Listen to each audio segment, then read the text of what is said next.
예수님을 사랑하신 분만 아멘 합시다. 예수님을 사랑했지만 베드로는 우리가 지난번에 나눈 것처럼 실패한 제자였습니다. 예수님을 3번이나 부인했고 그것도 정말 저주하면서 부인하고 예수님이 부활하셨음을 보았음에도 불구하고 도망을 쳤습니다. 그러나 지난번에 나눈 것처럼 예수님은 베드로를 버리지 않았습니다. 그리고 요한복음 21장에서처럼 예수님을 향한 눈물, 사랑의 고백을 통해 베드로를 세우십니다. 그리고 예수님은 승천하시면서 이렇게 말씀하십니다. 사도행전 1장 4절 우리 함께 읽겠습니다. 시작. 함께 모이사 그들에게 분부하여 이르시되 예루살렘을 떠나지 말고 내게서 들은 바 아버지께서 약속하신 것을 기다리라.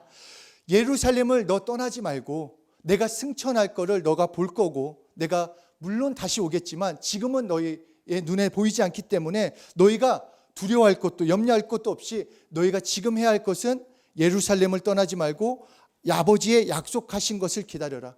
그래서 제자들은 베드로와 함께 모든 제자들은 예수님의 말씀대로 마가의 다락방에서 기도하며 성령님을 기다렸습니다. 그리고 오순절이 되던 날 120명이 모인 그 다락방에 성령님이 임하셨습니다. 그 자리엔 베드로도 있었고 제자들도 있었습니다. 그 성령님을 기다리라고 하신 그 베드로를 예수님은 쓰고 싶으셨기 때문에 그 실패한 제자들을 다시 쓰고 싶으셨기 때문에 성령을 기다리라고 했고 성령님이 임하시자 그 실패한 제자들을 일으켜 세우시고 그들을 사용하셨습니다. 예수님은 과거를 물으시지 않습니다.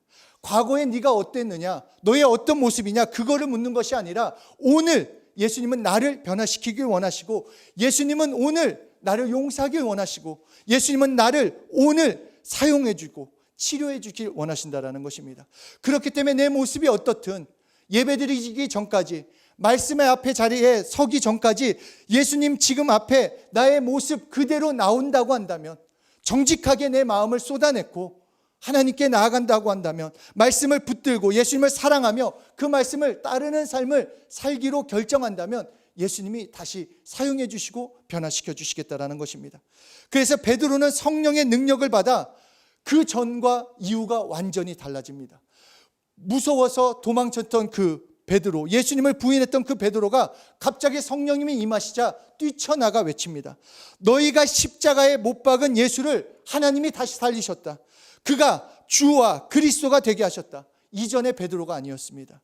무서워서 예수님을 부인했던 그 베드로가 아니라 그 입에서 복음의 물이 쏟아져 나왔습니다. 그리고 베드로의 설교를 듣자 사람들이 울며 외칩니다. 우리는 어떻게 합니까? 그렇다면 우리는 예수님을 십자가에 못 박게 내어줬던 우리는 어떻게 해야 합니까? 이때 베드로가 사도행전 22장 38절에 이렇게 외칩니다. 함께 읽도록 하겠습니다. 시작. 너희가 회개하여 각각 예수 그리스도의 이름으로 세례를 받고 죄사함을 받으라. 그리하면 성령을 선물로 받으리니. 이 짧은 설교로 3,000명이 구원을 얻습니다. 하나님은 그날 실패자였던 베드로를 예수님의 사랑이 회복되자 성령님을 임하시자 성령님을 영접하자 부흥의 도구로 쓰셨다라는 것입니다. 더 이상 삼진왕이 아니라 홈런왕으로 하나님께서 다시 세우시고 그 하나님께서 쓰임받는 인생 되게 하셨다라는 것입니다. 마찬가지로 하나님은 예수님을 사랑한다고 고백하는 우리에게 예수님을 믿는 우리에게 다시 해보라라고 말씀하고 있습니다. 그런데 예수님만을 사랑한다고 하는 우리를 너 사랑했으니까 그냥 해봐가 아니라 성령님을 보내주셨다라는 것입니다.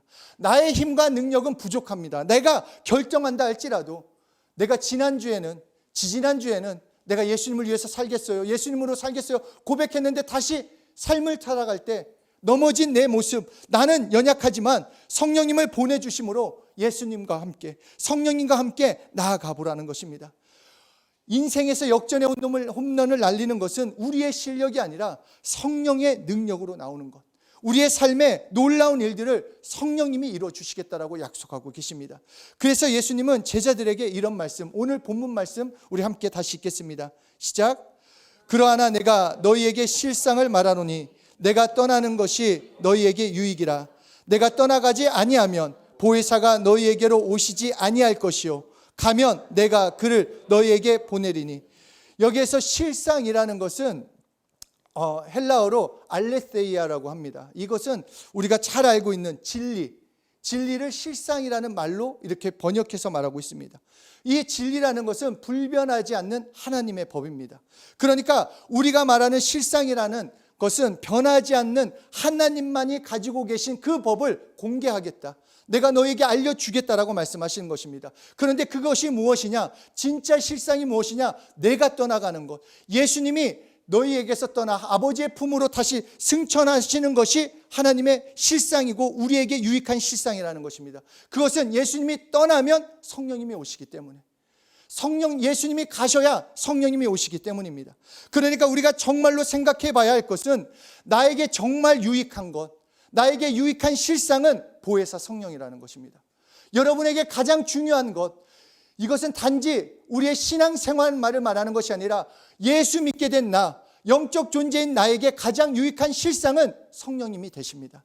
우리가 생각할 때 우리에게 유익, 여러분에게 각자 유익은 무엇입니까? 돈 버는 것, 명예를 얻는 것, 좋은 직장을 가는 것, 연봉이 오르고 주식이 오르고 이 땅에서 잘 되는 것, 이 세상 사람들이 말하는 유익입니다. 그것이 우리에게 유익한 실상이라고 말합니다. 그러나 예수님은 우리에게 너희에게 진짜 알레세야, 진리와 같은 그 말을 전한다. 너에게 진짜 유익은 무엇이냐? 성령님이 오시는 것, 보혜사 성령님이 오시는 것이 너에게 유익한 실상이라는 것입니다. 왜냐하면 성령님이 오셔야 나를 통해 일하시기 때문에.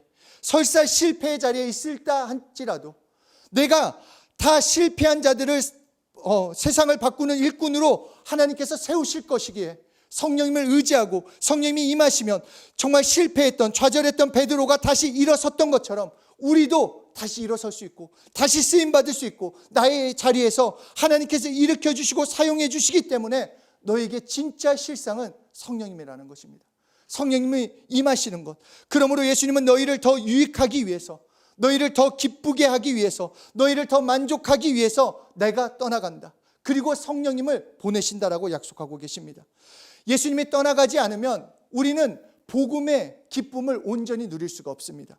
하나님의 말씀, 우리는 깨달을 능력이 없습니다. 하나님이 2000년 전 예수님이 하신 말씀 오늘 경험할 수 없습니다. 왜냐? 나는 그런 능력이 없습니다. 그것을 체험할 아무것도 없습니다. 지혜도 지식도 능력도 없지만 그것을 실상되게 하는 것, 진짜 되게 하는 것은 성령님이시기 때문에 오늘 성령님이 나에게 임하시고 오늘 성령님이 나에게 역사하시면 그 말씀이, 그리고 내가 예수님이 하신 진정한 기쁨, 평안이 오늘 나의 것이 되게 하시는 분이 성령님이시기에 성령님이 너에게 가장 유익한 실상이라고 우리에게 말씀하십니다. 하나님이 인간을 창조하셨습니다. 하나님의 형상을 따라 모양대로 창조하셨다라고 창세기에서 말씀하고 있습니다. 그런데 하나님의 형상은 예수님이십니다. 골로새서 1장 15절 함께 읽겠습니다. 시작. 그는 보이지 아니하시는 하나님의 형상이요 모든 창조물보다 먼저 나신 자니.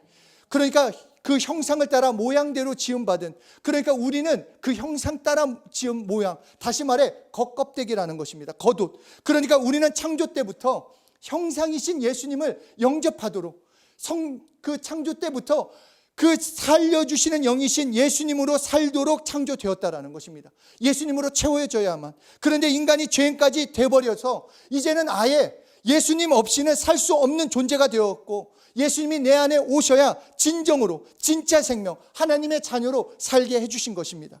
그런데 우리에게 이 예수님이 우리 안에 들어오시려면 성령님에 의해서만 예수님이 내 안에, 내가 예수님 안에 있는 것을 경험한다라는 것입니다.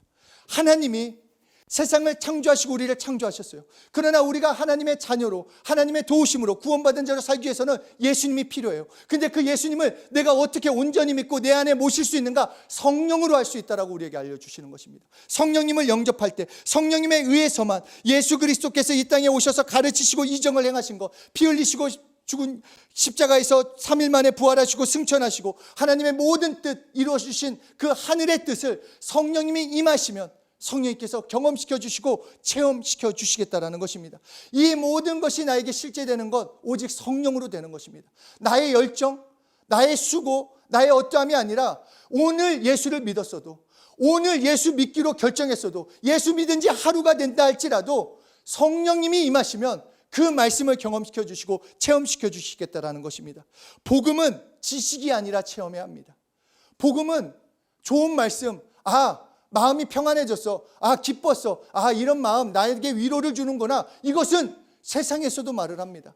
다른 모임에 가서도 얼마든지 얻을 수 있는 위로입니다. 그러나 복음은 체험하는 것입니다. 내 영혼육이 체험할 수 있습니다. 그런데 어떻게 체험할 수 있는가? 성령을 통해서만 체험할 수 있다는 것입니다.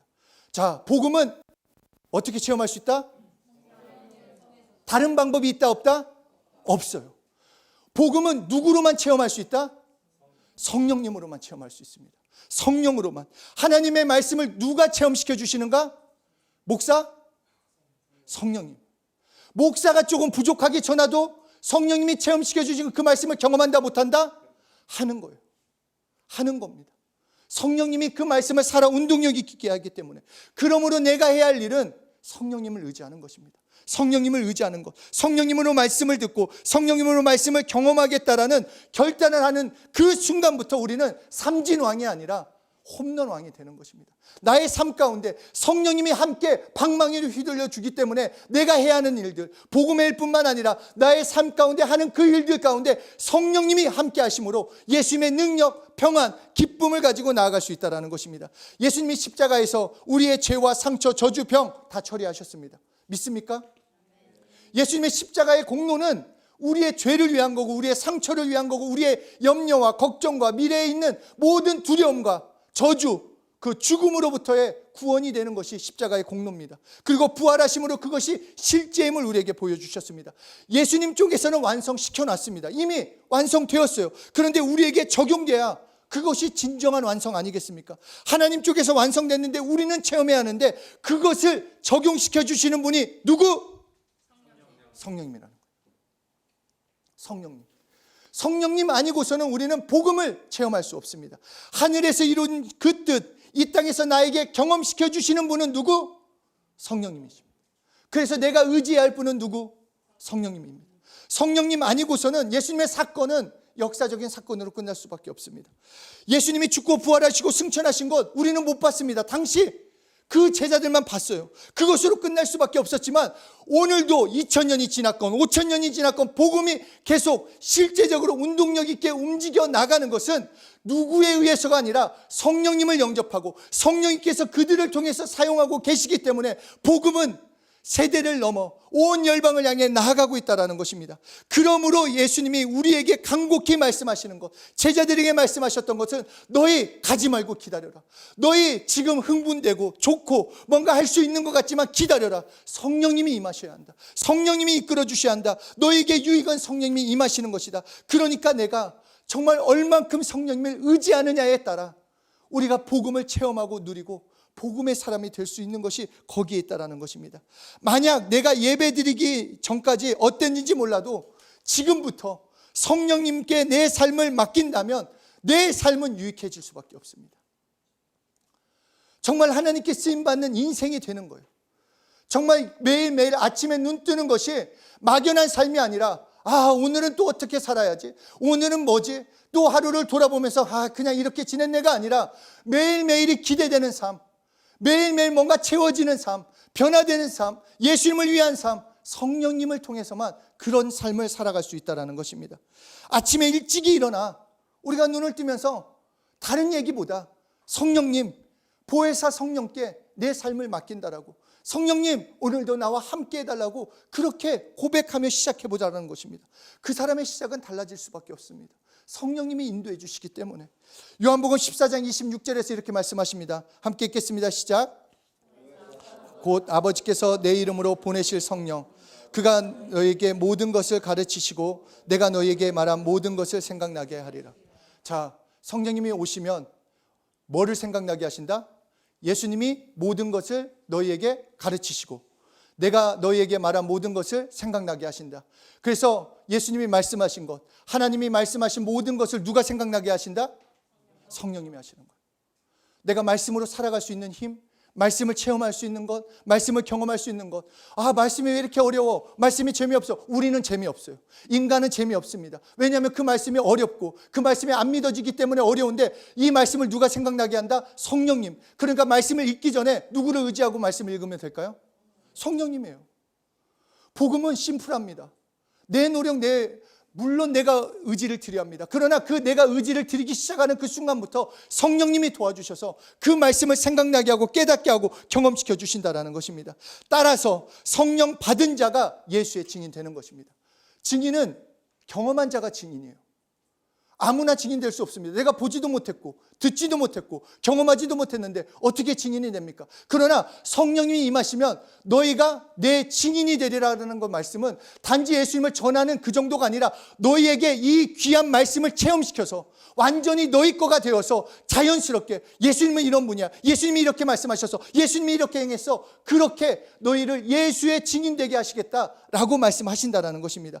그러므로 예수님이 말씀하시는 유익한 실상은 내가 얼만큼 보혜사 성령을 의지하느냐에 따라 내가 정말 진정한 실상된 삶을 사는지 안 사는지 거기에 결정이 되는 것입니다. 내가 성령님을 통해 예수를 주로 시인하고 성령님을 의지하고 하나님의 말씀을 깨닫고 성령님을 의지하고 이 귀한 복음을 전하는 것, 증인되는 것, 오직 성령으로 감당하는 것이고 그것이 하나님이 기뻐하는 삶, 하나님께 영광 돌리는 삶이 되는 것입니다.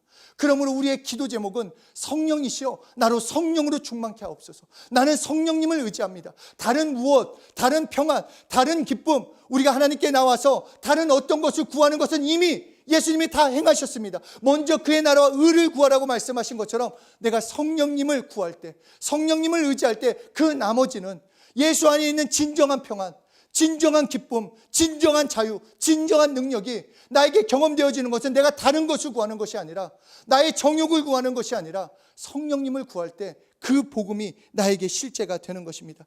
여러분의 삶을 그것이 풍랑우가 치는 환경일지라도 여러분은 능히 이길 수 있습니다.